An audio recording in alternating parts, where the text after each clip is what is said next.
이번 동영상 제목은 칭찬하면 마귀가 들어간다 라는 제목입니다. 아마 80년대, 90년대 목사들 설교 시간에 이러한 말을 농담 비슷하게 했던 것을 기억할 수 있을지 모르겠습니다. 물론 모두가 그랬던 것은 아니었을 것이라 여기기 때문에 들어보지 못했을 수도 있습니다. 저는 어려서 교회에 열심히 다니면서 목회자들의 설교를 들었는데 그 이유는 안식일을 지키라는 명령이 있었고, 그리고 제가 무엇보다도 예수님을 사랑하기 때문에 성경에 하나님의 음성을 직접 들었다고 목사들은 늘 강조해서 하나님의 말씀을 들으라며 교회에 오라고 했기 때문입니다. 마치 자신의 설교를 듣지 않으면 신앙을 배교한 사람이라도 되는 양 저주를 쏟아냅니다. 단순히 하나님을 예배하러 모이는 장소가 아니었습니다. 자신이 일주일 동안 성경에 기록된 모세가 호렙산에서 만났던 그 야훼 하나님과 대화하고 그 음성을 전하기 때문에 하나님의 말씀이라 하면서 교회에 오라고 했던 것입니다. 물론 저는 중학교 때부터 성경을 읽었고 주석 성경을 사서 구체적인 뜻을 알려고 했을 정도로 열의가 있었기 때문에 교회 목회자들의 설교 역시 성경 전체로 인용하지 않는다는 사실 역시 알았습니다.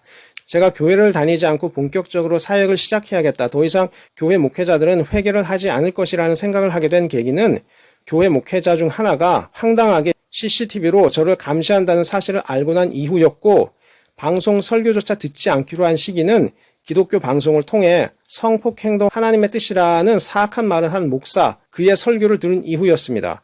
모두가 침묵했습니다.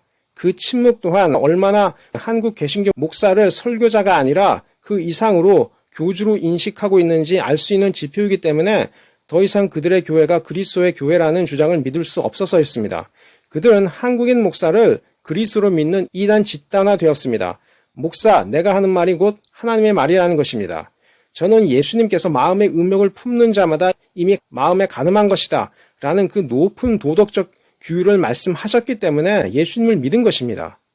만약 성폭행을 신의 뜻이라고 여기는 종교가 있었다면 전 그 신을 사악한 악마라고 했을 것이지 절대로 선하신 하나님이라고 믿지는 않았을 것입니다. 유대 기독교 하나님은 의로우신 하나님으로서 절대로 그 거짓 목사가 했던 말을 하신 적이 없습니다. CCTV와 관련해서는 믿기 힘들 것이라 여길 수도 있을 것입니다. 저 역시 그렇게 당회장이 지정한 성도를 교회 임원들이 감시하는 행태를 교회가 보일지는 꿈에도 몰랐습니다. 그래서 저 역시 한 가지 시험을 해보았습니다. 몇 주에 걸쳐서 자리를 크게 옮겨가면서 자리를 바꾸었는데 방송용 카메라가 2개가 있었는데 그중 하나는 항상 저와 정면으로 얼굴을 마주했습니다. 방송용 카메라에서 어디를 찍는지 모를 수도 없었습니다. 게다가 한 번은 헌금 주머니를 돌리는 시간에 헌금 주머니를 들고 빤히 카메라를 쳐다보니 그 카메라를 관리하던 집사였는지 장로였는지 하는 사람이 놀랐는지 그 카메라를 큰 각도로 돌렸습니다. 잠시 후 목사가 정면으로 하얀 눈동자를 드러내면서 저를 노려보고 있었습니다. 카메라가 저를 주목하고 있다는 사실은 알았지만 목사가 그 뒤에 있었는지는 그때 알았습니다. 그 눈이 마치 귀신의 눈 같았습니다. 여태까지 저를 그러한 눈으로 쳐다본 사람은 단 한 명도 없었습니다.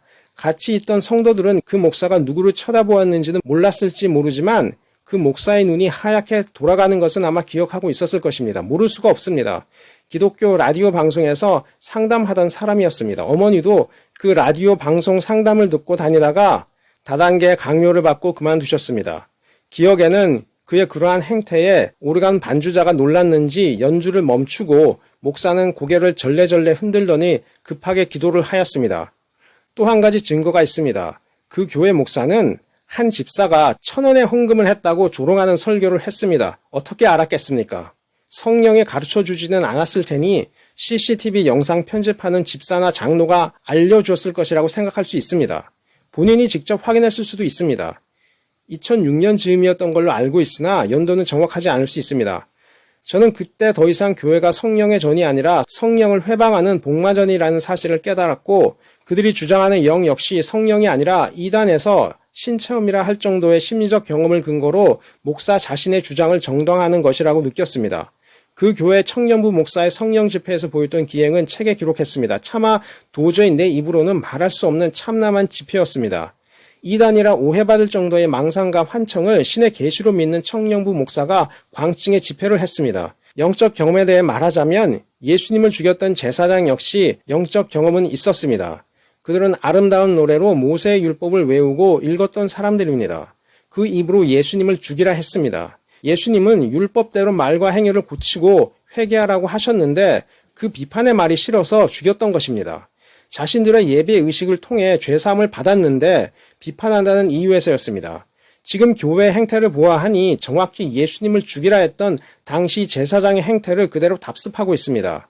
죄를 부인하는 것에 있어서 자신들의 행위를 정당화하고 있는 모든 모습에서 그들은 단 하나의 차이도 없이 예수님을 죽였던 이들의 영을 받았고 또 그 음성대로 설교하고 예배 의식을 수행합니다. 짐 존스가 한국인이었다면 아직도 살아있었을 것이고 종교로 남았을 것이라 했던 이유가 바로 그것 때문이었습니다. 성경은 제사장 역시 죄인이라고 했고 죄가 없어서 제사장이 아니라 먼저 회개해야 제사장인 것입니다. 베드로, 바울 역시 유일하게 죄를 공개적으로 회개한 사람들입니다. 죄의 인식력이 있다는 그 자체보다 죄를 공개적으로 고백할 의사가 있는 사람인지가 하나님 입장에서 사역자로 선택되는 유일한 기준입니다. 구약이나 신약이나 마찬가지입니다. 그러한 점에서 한국 목회자들은 사역자로서 보자면 자격 미달입니다. 그런데 이러한 사람들이 신학교를 졸업하고는 히브리어와 헬라어는 아는지 모르는지 실력도 모르겠는 사람들이 발표식 설교를 하더니 과거 축제 기간에 가져와야 할 정도의 곡물을 돈으로 그 양도 비상식적으로 크게 부풀리고는 매 안식일에 그 정도의 예물을 가져오라고 사기를 치고 있습니다. 미안했는지 농담을 곁들인 설교로 즐거움을 선사하고 자기 목 챙기는 것입니다. 문제는 그들이 설교라도 제대로 했다면 좋았을 것을 어쩌면 이미 돈에 마음을 두고 있는 사람들이 설교라도 제대로 하겠는가 하는 생각이 들기도 합니다. 가롯 유다에게서 예레미야의 비판의 음성을 기대할 수는 없을 것입니다. 오랫동안 지나면서 목회자들의 행태를 보아하니 그들이 했던 말 중 칭찬하면 마귀가 들어간다는 말이 적절한 것 같아 지적하겠습니다. 지금 칭찬만 하고 비판을 하지 않았더니 마귀가 들어가 있는 집단은 개신교 목회자들입니다. 그들은 자신의 말대로라면 칭찬만 듣고 회개를 하지 않았더니 결국 이제는 하나님 야훼의 자리에 올라 모든 것을 자기 뜻대로 해석하고 교주는 말할 것도 없습니다. 심판이 내려지지 않은 것이 이상할 정도입니다. 아마 예수님 당시 제사장들은 절대로 농담은 하지 않았으리라 생각합니다. 진지하게 민족의 독립을 바라고 또 자신들의 행위로 인해 민족의 순수성이 지켜지리라 여기고 말입니다. 그러함에도 불구하고 예수님께서는 가난한 이들을 상대로 성경을 근거로 사기 행위를 하는 것을 로마 황제의 망상적 이단 행위보다 더 혹독하게 비판하셨습니다. 전혀 뜻하지 않은 직면에 그들이 예수님께 보인 태도는 율법을 근거로 죄인으로 몰아붙이는 것이었습니다. 이웃들과 단절하게 해서 회당도 들어오지 못하게 막아버리는 것입니다.